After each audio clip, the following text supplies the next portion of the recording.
Yo, what are you doing right now? We are going to get real about men's issues, who Jesus is, and who we are as men in Christ. We're going to hear Trey, Jeremy, Michael, and Brad break it down. These guys call themselves the Cussin Christians. All right, guys, what is going on? We were in Disney, and we're on that Rides of Resistance. Have you guys been on that? Nope. I know you haven't. I haven't been to Disney in years. In like You know what? years now. The camera caught it, so Easy. even if the mics don't. But yeah, so my kids still like Disney, so I go to Disney. Sure, but man. Anyway, so we're on Rides of Resistance, and if you go on it, it's this immersive experience once you get into the ride where they basically pretend you've been abducted by the what's that? I was on the Resistance side, whatever the other side is, Darth Vader side. And so as you're in this like hallway, you're stuck in front of the ride, and they're like basically berating you, and it's the only kind of rude ride in Disney, but it's in a fun way apparently. So my youngest, he's 5, and he's told me he wants to be the president. He wants to be famous like that, and he said in front of the whole school at graduation the other day, he was the only kid that's like, I'm going to be president. So I asked him why, and he goes, because I want to be the first redheaded president. And I was like, well, buddy, I hate to break it to you, but George Washington was a redhead. He just happened to, put all that stuff in his hair. No, it was powder. Yeah, the wig. The powdered wig. And then with a wig, too, But yeah. but he was redheaded. And I said, so you kind of missed the mark on that one. So John F. Kennedy. There's 7 altogether because we had to look it up. And Man. so anyway, I was like, but you can be the first redheaded presidents in the 2000s. What about that? Oh, there you so go. he's all about it. So we're standing in line at Rides of Resistance, and he's talking about how he's going to be president and people, or whatever. And my brother-in-law turns around and goes, well, you definitely can do better than Joe Biden. Now, I know we don't go political on this, so you guys all make your own opinion. But the worker there turns around and she goes, we don't talk about politics in this line because these politics can offend some people, and I am one of those people. And me, in my right state of mind, look up and go, well, we're part of the resistance. Love it. Oh, my gosh. An employee of Disney actually did that? She said that to us, and I just couldn't help myself. And without thinking, I was like, boom, we're part of the resistance. And she just looked down and couldn't even think anything. The ride come has back. started. Oh, yeah. The doors opened up, and we were gone, quick. But it was pretty hilarious. Oh, my I've been waiting God. to tell you guys that story. That's 'cause I knew you'd get hilarious. it. Holy cow. And then as soon as you said it, the doors opened up, and then you were thinking, all right, this ride's going off the rails right now. Well, I can't get thrown out now. 'Cause Yeah. we're getting on the thing. Send some special forces in there after you. Yeah, so I'm pretty sure we got marked by Disney all week, and they tracked our watching magic you. bands and all that. But That's great. Wow. An actual employee did that and said that. Very funny. Wow. Well, it's June, so I think all during the month of June we should celebrate the church, a.k.a. Amen. the Bride of Christ. Sure, I want my And- rainbow back. Well, we're going to call it the Bride Month, All right. right? month. The bride month. The bride month. Yeah, Did you just the Bride of Christ. Yeah. did you just coin that? Yeah, I did. I need mean, to I get haven't heard it shirts. anywhere. Bride month. I want my rainbow back. Yeah. I also thought about want doing my a shirt that rainbow just back. says God's Promise and have the rainbow on there. God's Promise. It's like simple. Yeah. So maybe I should put the that on my original. business's website. Let's do it. Bride month. Yeah, Bride Month. Bride month. Happy Bride Month, everybody. Can LinkedIn do anything about that? That's cool. Yeah. That's cool. Maybe I'll do that on our social media. I'll do a logo. I didn't even know That's awesome, that dude. this month was designated for anything. So You What? didn't? Where no, you been? well, I just didn't until yesterday when all of a sudden Dude, it's been going on for years. social Today's media National just, Donut Day. Did you bring I any saw donuts? National Donut Day today. Dude. You guys are going to eat ribs in 30 minutes or an I hour. know we're going to Kreiderman's. We're gonna Right. we're gonna chow down and have some barbecue. I think I might be doing brisket today. That would be cool. How y'all doing, man? Good. Right? Yeah. Okay. I'm good. All right. So you got your summer beard going. Oh, yeah. Yep. Just in time for the heat and humidity. Looks good. Yeah, my girl at Sports Clips, she's got me talked into growing it out. So. You go to Sports Clips too? Oh, yeah. So everything's happening in Sports Clips, man. Yep. It's a Cool. place to go. That's where you go to find out all the dirt on people and talk, and because you talk to your hairdresser like you talk to a bartender. You tell them everything, right? Yeah, we are surprisingly close. Yeah. Actually, now that you say that. It's good. Which is what we're talking about today. Huh? Yeah. Well, this is awesome. Hey, for those of you tuning in, thanks again. This is like our 15th or so video podcast now, so we're getting better. And we're having some fun. The Grace for Man is going to be kicking off in full steam again next week. as I kind of got some people lined up and just some topics to talk about. So get ready for that. Now that we're in the studio in the Cocoa Village, the villages of Cocoa, Florida. What an amazing gift it is for a friend of ours to that believes in our ministry to let us use this place. So we just want to give a shout out to Don and Kathy for helping us out here. Our ministry continues to grow. People reaching out from different parts of the country. We have our huge event September 9th with Zach Williams. You can see him right here in front of me. He's going to be joining us September 9th at the King Center. Had our biggest ticket day of sales ever overnight last night. It floored me, and we just had so many cool businesses that have come forward helping us promote, Space Coast Daily being one of them, and that half-page ad that went out to 27,000 homes this week. We're just so thankful for that because all of a sudden, boom, we've sold more tickets in one night than we did all last week. You know what I love about this, Trey, and you and how you do things? It's excellence. Yes. Oh, you the man. Well, I mean, thanks. Just coming in this morning, you give me updates and how you're talking about people coming aboard, and you don't do stuff half-assed. It's excellence. So I appreciate that with all that you're doing with this. Ministry. It's going to be awesome. It's one of the reasons why I have very short haircuts. They don't last very long, Chef. And don't worry, I take a pill to keep mine coming out. I lose a few hairs, but at the same time, we wake up every morning and we just know there's another man that needs a thorn he needs help plucking it out. And if we can just keep that as our focus, one man every day, one man at a time, then, hey, we're going to grow. And that's what's happened the past few years. So, but September 9th at the King Center, go to kingcenter.com. You can order your tickets. I will tell you need to probably do it because on the pace we're at, probably by the end of this month, we're going to be 100% sold out. Sometimes we throw a dart at a board to get a topic to talk about, right? Mm-hmm. This week, we all kind of came together because so many guys go through this. And Brad, something was really on Brad's heart regarding a biblical story I think we can all relate to. And Brad, what was the thought process going through your mind on this? Because it applies to so many men that we talk with. Right. So I was reading the story in Genesis about Lot and how Lot was... in 2 Peter, they mention him as somebody who was righteous, yet he chose to live in Sodom and Gomorrah. Like, he chose to live there, put his family there. So he lived in the city, and even when the angels came to destroy the city, they were going to sleep in the square, and he says, no, you can't sleep out there, because he knew that guys would try to come and have sex with him and all that with the angels. So he invites them into their house. Of course, all the guys, as young and old, men from everywhere, came and said, send them out because we want to have sex with these guys. He sends his daughters, or he offers his daughters instead. His daughters, I'm right. like, okay, who were virgins. Yeah, who were virgins. So first thing, I'm like, what's up with that? This guy's supposed to be righteous. Right. He chose to live in a wicked city. He offers his daughters. Like, that's his first plan of action, which is crazy. And so the angels say, we're going to destroy this place. You better leave. And it says that they still had to lead him by the hand out of the city. So there was something in him that he still wanted to be there. Like, he was resistant about leaving, even though he knew it was wicked, even though the angel said, we're going to destroy this place. You need to get out. Right. And so, they lead him out by the hand. They say, you need to run to the mountains. He goes, well, can't I just go to this other city instead? Like, he still wasn't. He's still trying to steer his ship. Right. Wow. Yeah. And so, Yep. and of course, we all know the story about how his wife looked back as the city was being destroyed. She turns into a pillar of salt. So his wife didn't want to leave.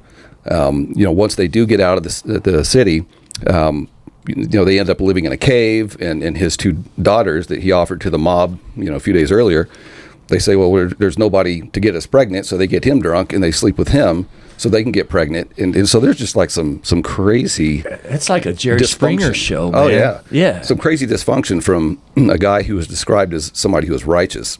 Mm-hmm. So to me, it was like a very cautionary tale about living too close to wickedness, and how do we put our families in a bad situation like that, because obviously it affected him, it affected his wife, his daughters. So I was reading that story, and I was just like, so many red flags going up, and like, how can we see those types of signs and avoid that kind of thing? And what was going on with Lot that he would still choose to put himself and his family in that situation?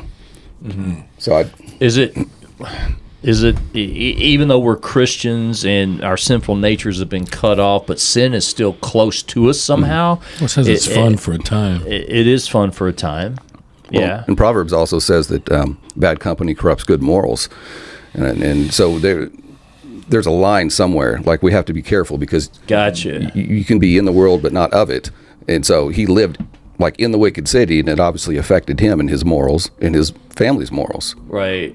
Well, as we try to walk our own identities out. I mean, how many of us?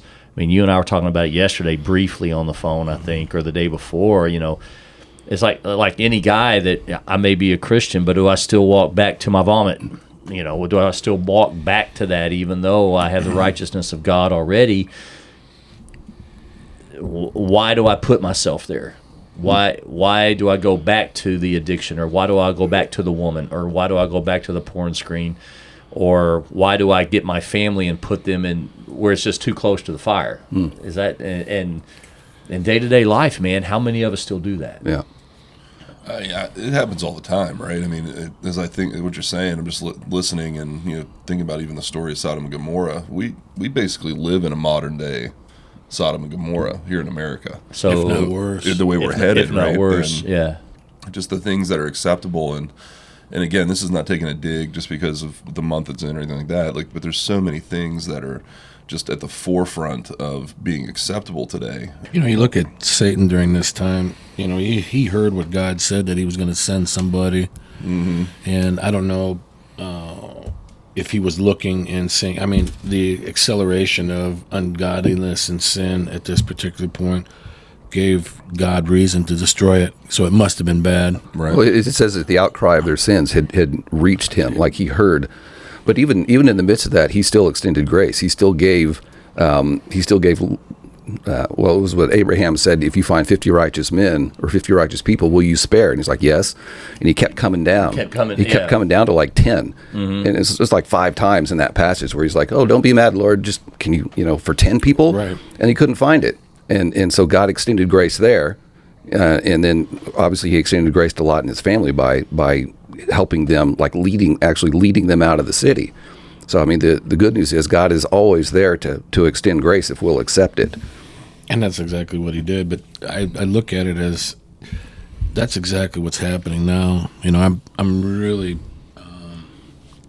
not fearful, because I don't live in fear, but just at a point where it's like, are we going to be able to come back from this? I mean, is it to the point where it's accelerated so much that, I mean, you hear every day of, not just in the United States, but around, world, UK, whatever, where they're allowing things to happen to our young children, and they're pushing it on them and sexualizing. And, I read an article yesterday about their teaching, or going to teach about certain types of sex to young children. It's like, these kids don't need that. They don't need that in their mind. But that's Satan's tool to totally debase a society by teaching them at an early age that this is okay, and it's not. So are we going to be able to come back from that? I don't know. It grieves my soul to see, here we are in a month-long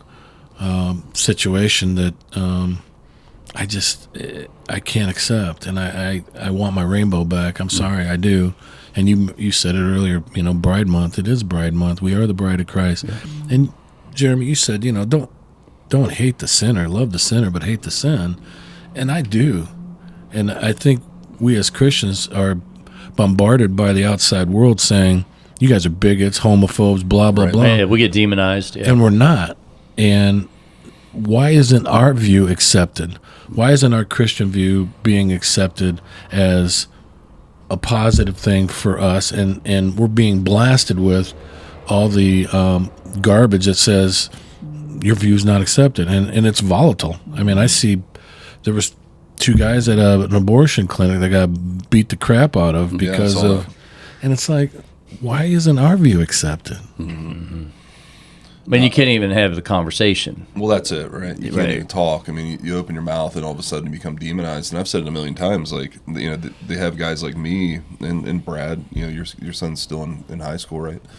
They kind of have you kind of by the balls a little bit, right? Because if you say the wrong thing, you know, I mean, talking about this on this podcast is dangerous, just so we're all on the same page. Like, and this gets put out there, you know, I just started a company, like, they could demonize my company just in the way Anheuser-Busch was kind of had their thing. It can go the other way for me too, you know, and people stop doing business with me. Well, and the only option that they give us is to accept and celebrate it.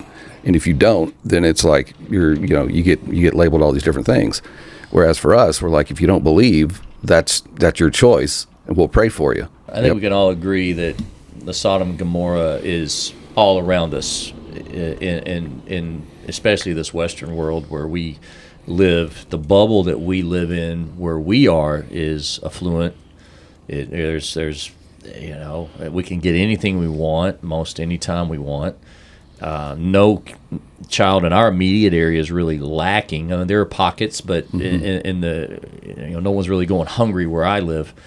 And because of those comforts of life, and granted, we worked our butt off to get to those comforts of life, but at the same time, I saw, what is his name, the Christian comedian, you know, talking about how went into my his sister's brand new home. It was like 8 bedrooms. Oh, you sent me that John one Chris. last Yeah, night, it's like John Chris, and he said, and above it, she had this hardship Bible verse, and he's looking around, going, "Wait a minute." Looking at the chandelier. Yeah, look at that chandeliers and the mahogany staircase. What is that up in the forefront of everything? And but Sodom and Gomorrah is real where we are right now. It's interesting too, because I think maybe that's, you know, it's history repeating itself, right? When you look at societies that have gotten, you know, prosperous, if you will. I mean, Sodom and Gomorrah, I have to think, got to a point where it was, for their time, a fairly easy way of living, right? That's when everybody kind of goes off the rails. You look at, you know, the Roman Empire, for example. I mean, they had a grip on the whole world, and they went towards sin, and they fell. And you look at a lot of these empires as they go that direction, and they start going in, you know, against the grain, against, you know, what is, you know, we all know is right. Whatever that means to you, by the way, like, well, I don't actually mean it like that. Whatever the Bible says, but they fall apart because it's almost like you get comfortable, and now it's like, okay, well, how do I get more comfortable? How do I go down this path of, you know, just lead you in this path of sin? And, And then you don't need God because you have everything you need. Exactly. So you're not looking to Him as your source anymore. It's like, well, I got this money, I got this land, so I'm good. Right. Why did Lot choose to go there and be so near the flame?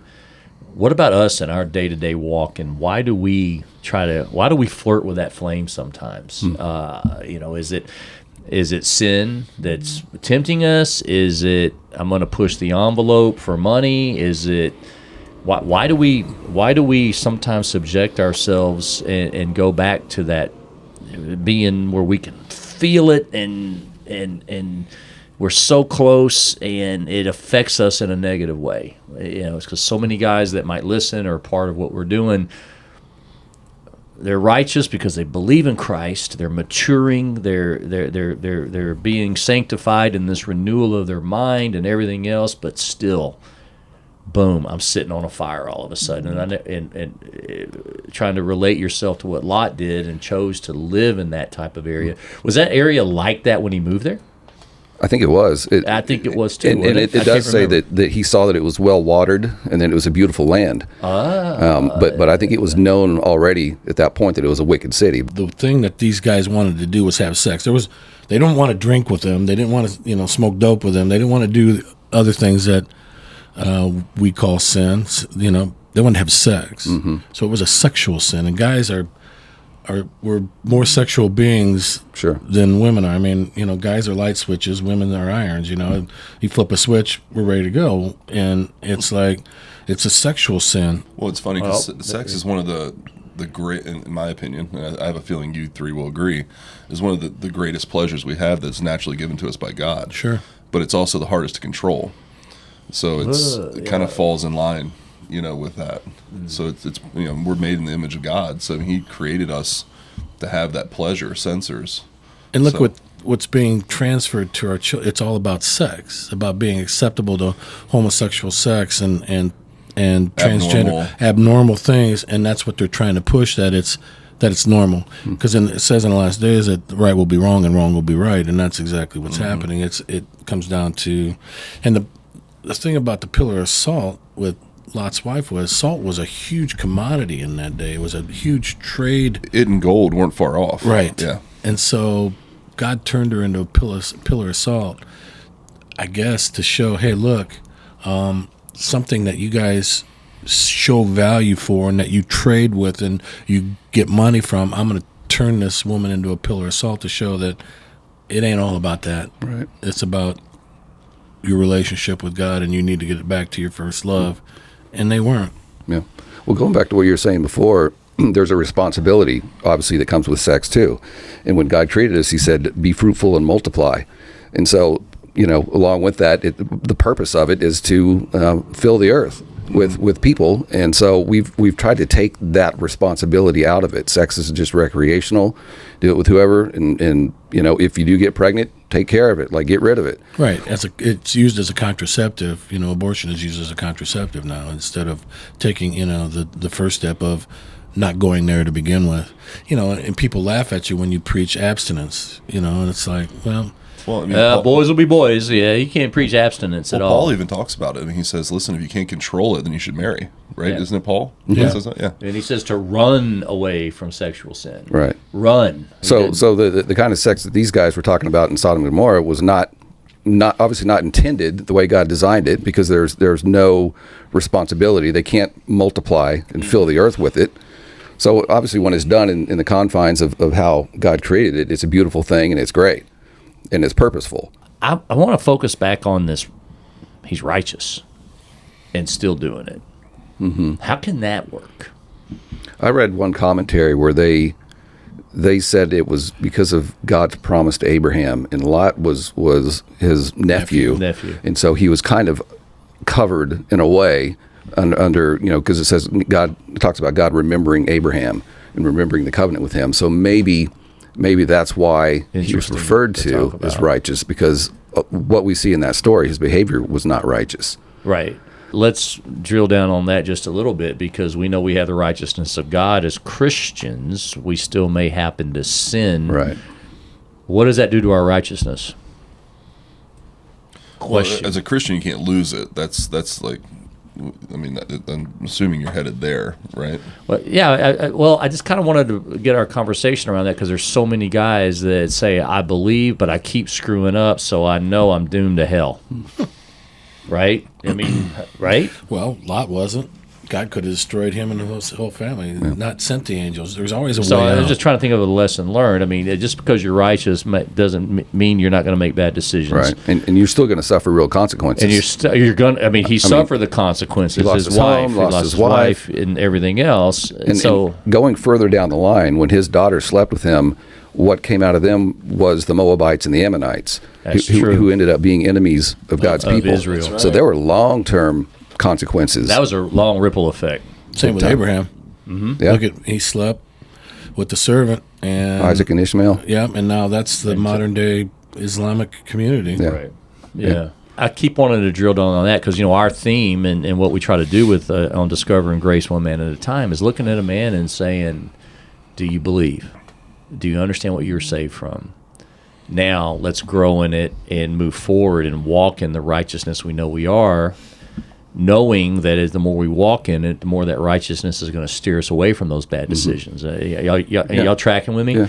And because so many, there's so many in different, lack of a better word, legalistic type communities and churches that will say, yeah, but you just went up 2 levels toward God, and then because of what you did and what you put your family through, you're now down 2 levels, and you got to work harder to get back up there.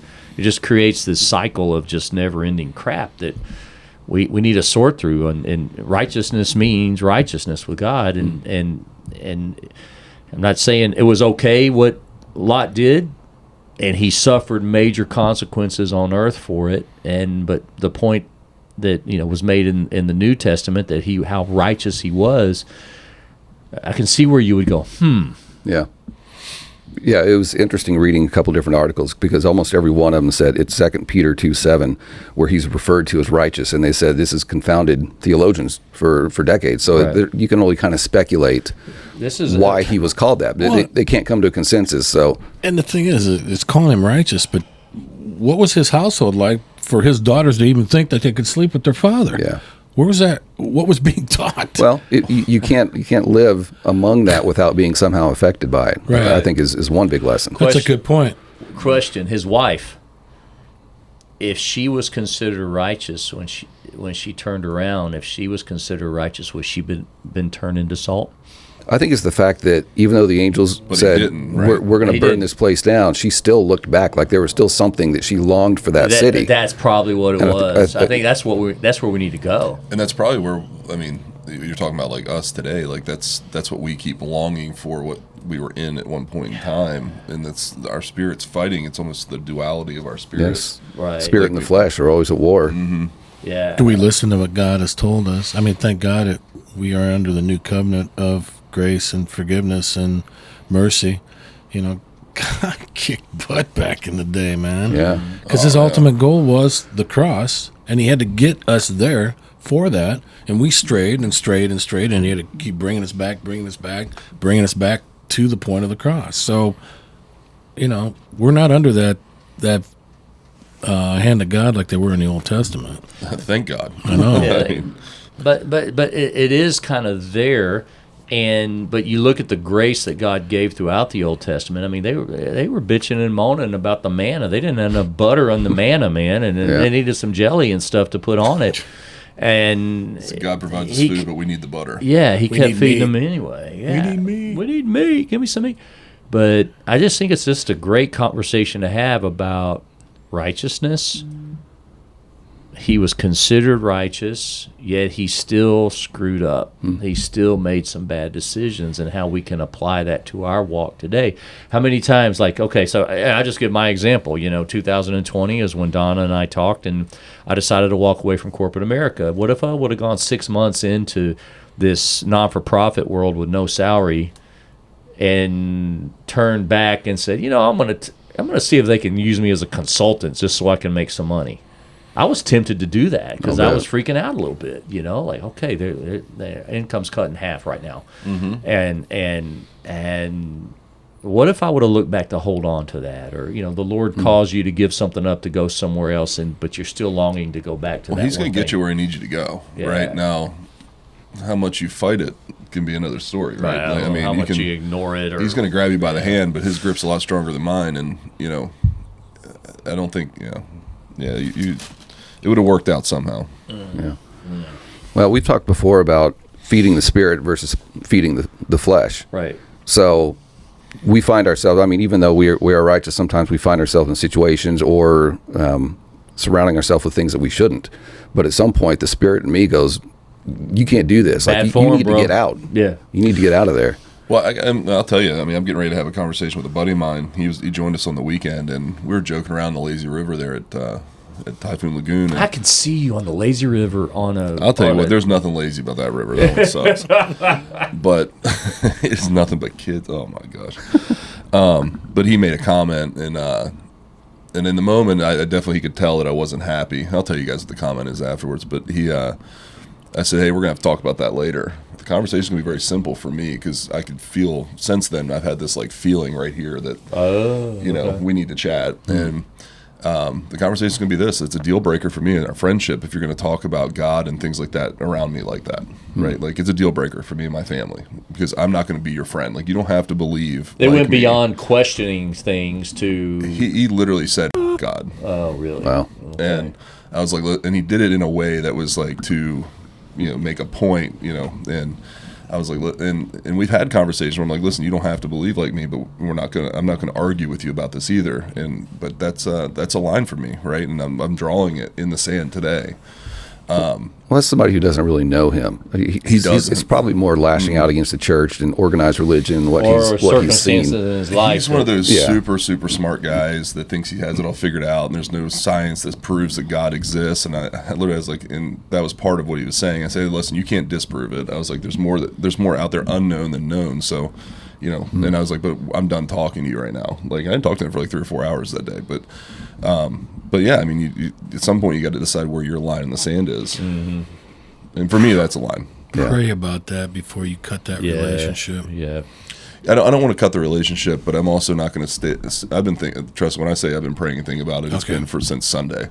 But I am going to have the conversation of like, you can't be disrespectful to me and my family and my beliefs. That's right? true. So if you want to be in my life, then this is a bigger part of my life than you are. So this is my line in the sand. Now, you don't have to go to church with me. You don't have to do all these things, but you know, don't disrespect me. You know, and my God. So for me, the thing is feeding your spirit, trying to feed your spirit, so that if you do end up living in Sodom, you're not going to be there for long because your spirit won't have it. You know what I mean? And if we're feeding our flesh, then maybe it's not so bad. Maybe we don't hate it as much. But aren't we all grieving in our spirit right now with the way our society's going? Absolutely. I am, because I know that these people, if they found the truth, they wouldn't want anything to do with this. Sure.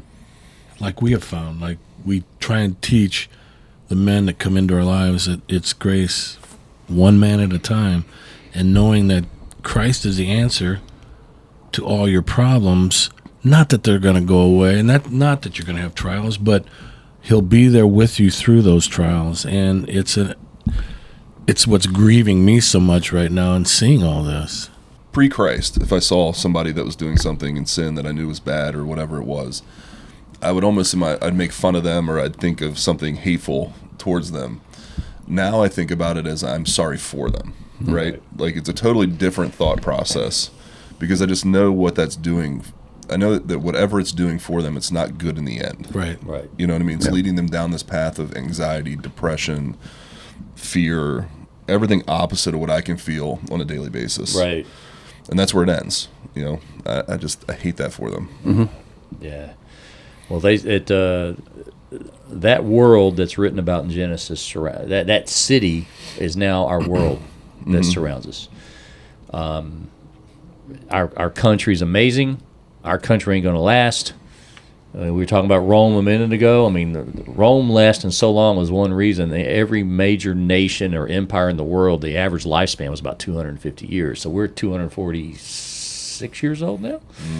So you just wonder, is the Sodom and Gamorrah really coming true right now? Is that kind of time frame is ramping up in my mind, or what I'm thinking is a timeline of events? It's just crazy. And our righteousness through Christ is sealed. We're still going to be close to that flame. How we can come together as brothers to help keep that brother away from the flame, and trying to pay attention to the signals of the Holy Spirit's given us to walk away is just critical right now in everything we think and do, for us to walk this more upright life in God. But this is a great combo, great discussion just to talk about it. If you're thinking some way about it, man, we'd love to hear from you. Just shoot us a note at impactministries.org. Click on the email address there. And if you're struggling with something and getting back too close to that flame, even though you know you're sealed in Christ and you're still going back to that flame, whether, the one thing I keep thinking about is porn. It's an easy one. 1 in 6 men, I can't remember what the stats, staggering. 1 in 7 pastors struggles with pornography today. I mean, just things like that. You just, I'm by myself. There's a computer screen. Boom. Well, Or I'm by myself. God made men as visual beings. We're very visual beings. More so, and it's proven more so than women. Women aren't visual beings. That's why there's not a whole lot of strip clubs for women, because it ain't about that visual. It is for men. And I think that's why Satan has introduced porn at $9 billion industry, if not more. Yeah, and it's one click away. Yeah. As Nate Larkin, our friend, said, a 7-year-old can figure out how to get to porn in about 2 minutes on this thing, getting beyond the filters. Yeah. Yeah, I can't stress that Bark app enough. I say it all the time, but just throwing it out there. If you guys have kids, it's a great app for you great kids. App. Well, this is awesome. Know you're not alone. If you're too close to that fire, you're struggling with something, reach out to us on the Brotherhood support page on our website. Guys, this is going to be a great weekend. The month of June is here. We're going to celebrate the bride. Yep. And let's just continue on. We just got to be the torchbearers and shine this light to everyone we see. And us being able to sit around a table and have these kind of discussions, to be real, we might not understand everything. We might not know everything. But, man, at least we're talking through it. Right. And we're going to learn from it. Imagine if 4 guys in every city in the country are around a table right now doing this.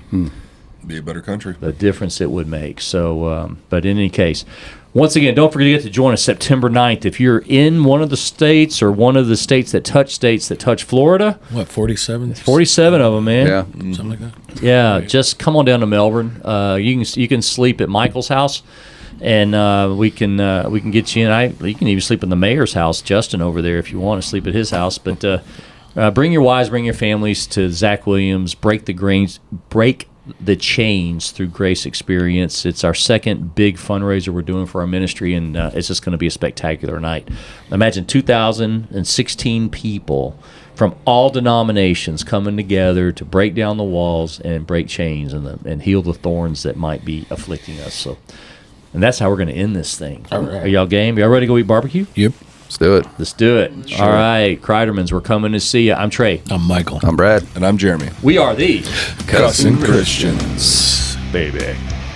Man, Kind We of. could go on and on and on about this one is a long discussion. It's heavy and it's somber, but there's always hope. And God always makes a way out, which again shows His mercy, that's His nature. Yeah.